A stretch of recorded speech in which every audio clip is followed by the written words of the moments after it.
Thank you. Thank you very much. It's, of course, not easy after this very sad news to continue, but I think this is what we have to do. We have to look forward. We have to look at the future. Excellencies, colleagues and friends, thank you very much, first of all, for the invitation to be here and review and celebrate World Water Day. I will give you, so after this first panel discussion where we looked at the Nordic cooperation, I will give you a broad overview of the global follow-up and monitoring of SDG 6 as it's been currently designed and discussed in New York. First of all, I would like to spend a couple of words on UN Water, United Nations Water. I'm the Chief Technical Advisor. We could describe UN Water as the one UN for water and sanitation. We are the United Nations interagency mechanism to coordinate the UN action on water. And among other things, we provide the platform for World Water Day celebrations and World Toilet Day celebrations. My brief presentation is divided in three parts. First, it's the overview of the 2030 Agenda Follow-up and Review Framework, then a closer look at the monitoring framework for water and sanitation, and then looking at the next steps. There are three main building blocks on the follow-up and review. This has emerged during the last 2 years' discussions and intergovernmental negotiations leading to the 2030 Agenda. So the basic and main building block is the national level. This is where the accountability between the governments and the people actually happens. And this is where there is the creation of knowledge on real-world implementation. For example, the next presenter, Annika, will introduce this, and I think this fits very well with this real-world implementation experience and how we learn lessons. Now, the next level is the regional level.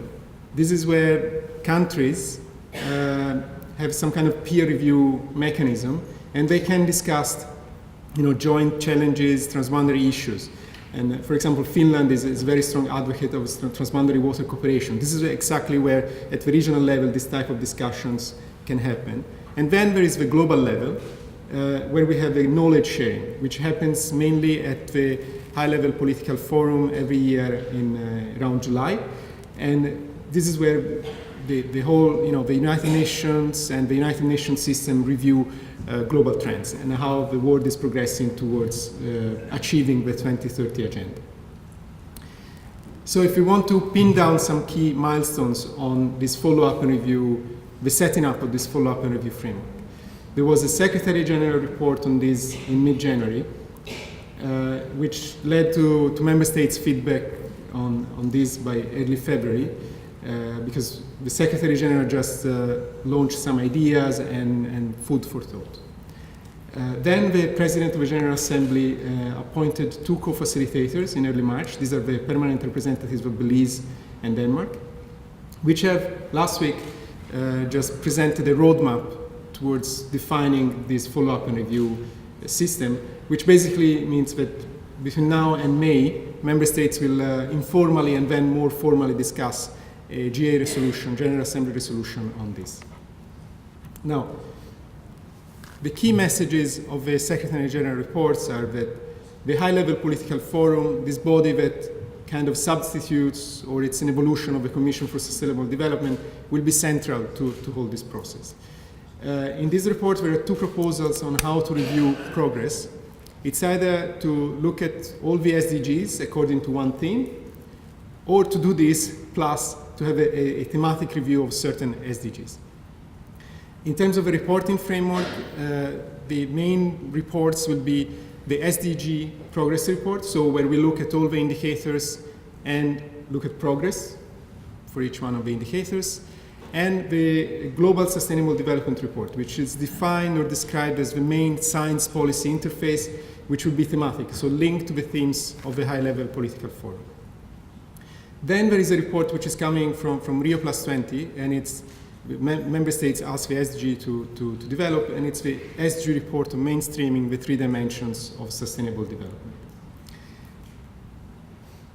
The SDG also highlighted some options for themes and thematic reviews from now until the high-level political forum of 2019, which is when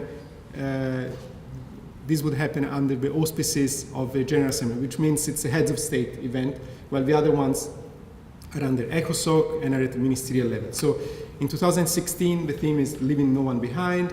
17, the proposed one is on food. 18 is on cities. 19 is on peaceful and inclusive societies. And there was a suggestion of clustering goals around these themes. Now, the member states' feedback on this is we agree on the theme for 2016, but we need to discuss more on the other ones. Why? Because member states rejected the clustering because of the indivisible and integrated nature of the SDGs. So basically, everything should be looked together, and the siloed approach is something which member states don't want anymore. So there are even discussions, very concrete discussions, how to link this 2030 agenda review with the financing for development review and with, for example, what's happening at the level of the small island development states. So this is the big framework. What are the implications for monitoring of the water and sanitation SDG? We have 8 targets under SDG 6. We have a 6 technical one plus the 2 on means of implementation. These targets cover the whole water cycle. So the main change after the MDGs is this expansion to including the whole cycle. So we have drinking water supply and sanitation, hygiene, ambient water quality, water use efficiency, water resources management, water-related ecosystems, and then financing, capacity development, and stakeholder participation. This translates, and this is the current very hot discussion, to the level of the indicators framework. And this is very important discussion because the wording of the indicators will define the policies, not the wording in the targets. The exact wording of the indicators will define policies. And this will basically define to what extent we actually leave no one behind, we actually achieve sustainable development. Currently, for SDG 6, we have 11 indicators. The good news is that very recently, finally, the one on transboundary waters is actually in the list, because it had been kept out for many months, but now it's in.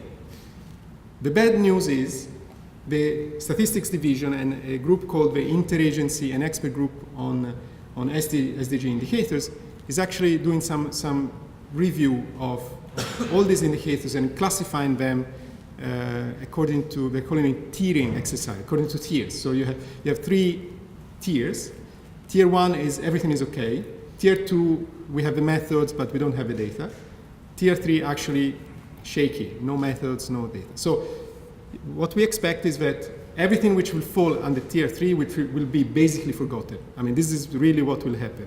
So currently, out of this list, unfortunately, we have 5 indicators that the statistics division considers as Tier 3. And we, as UN Water, believe it's wrong. We actually, they should be at least Tier 2 because we have the methods. It's true in some cases we don't have the data. Why? Because we don't have 15 years of experience of the MDGs in some cases. Like for the WASH, for water supply, hygiene, and sanitation, there is 15 years of solid experience on this.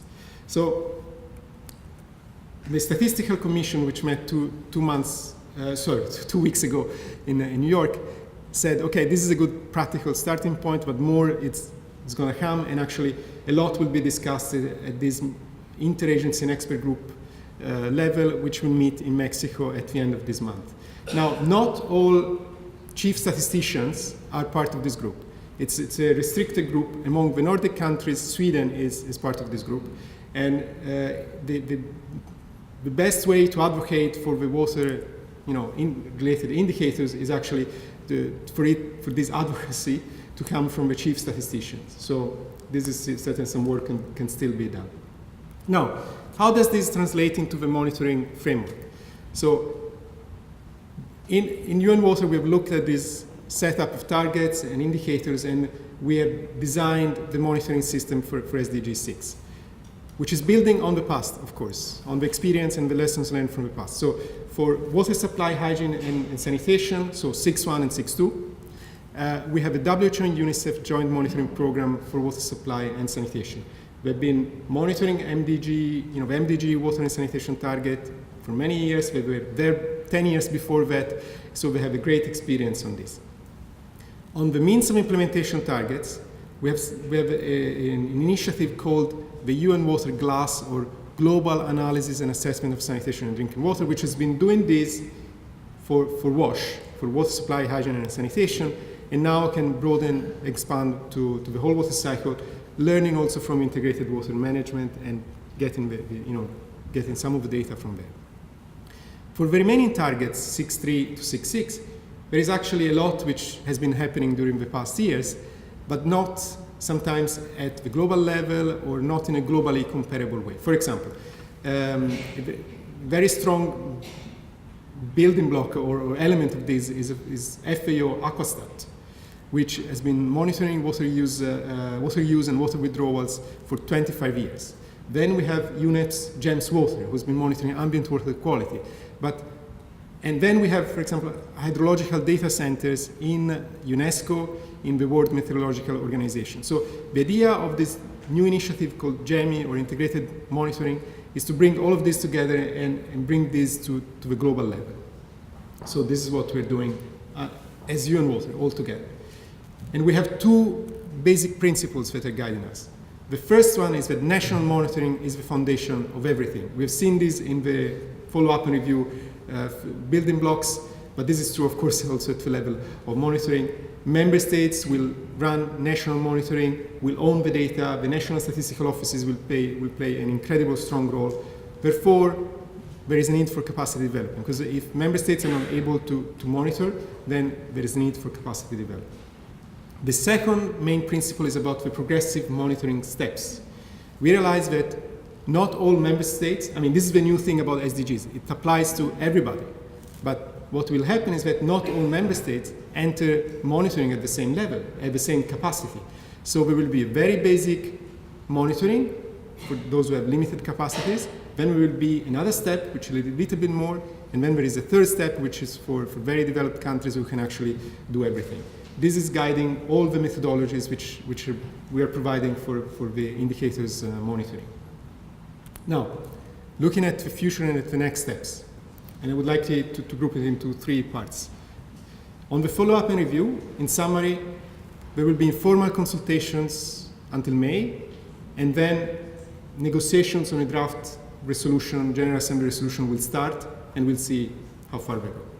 On the indicators framework, there will be a meeting in Mexico, very important one, now at the end of the month, where the tiering of indicators will be looked at, and this will be a very important, the results of this meeting will be very important, will inform a possible GA resolution through ECOSOC later this year.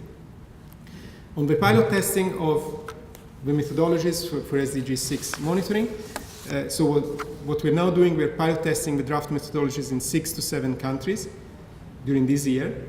We will have results by the end of the year. We will show already something at the Stockholm World Water Week. Then we'll sit down, reflect on the feedback received, and in this group of 6-7 we have a balanced group of member states. So we have least developed as well as highly developed countries. And then next year, in 2017, we want to roll out monitoring to be able to have baseline for the indicators by the beginning of 2018. It's a process, and we're working on it.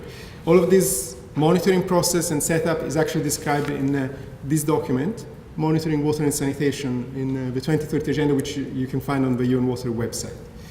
And with this, I would like to thank you for your attention, and happy World Water Day. Thank you.